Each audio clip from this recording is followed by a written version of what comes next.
Samantala, matagumpay na naaresto ng kapulisan sa bayan ng Rodriguez, Rizal ang isang most wanted person na sangkot sa kasong frustrated murder. Nakatutok dyan si Patrolwoman GB Marie Pamoso.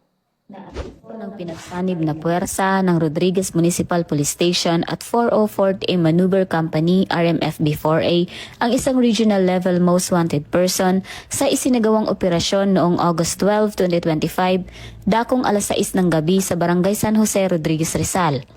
Kinilala ang suspect sa alias na Aini Doroteo o Vincent, 34 anyos at residente ng Antipolo City.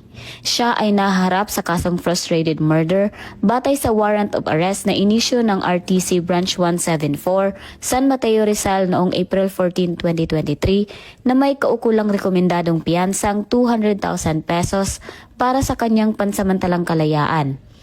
Matapos ipabatid sa kanya ang dahilan ng pag-aresto at ang kanyang mga karapatan, dinala siya sa Rodriguez MPS Custodial Facility para sa kaukulang proseso.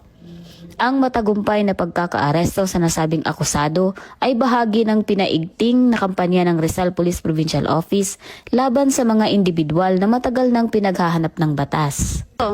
Mula dito sa Calabarzon, ako ang inyong Police News Network Correspondent, Patrolwoman Jevie Marie Famoso, alagad ng batas, tagataguyod ng balitang pulis.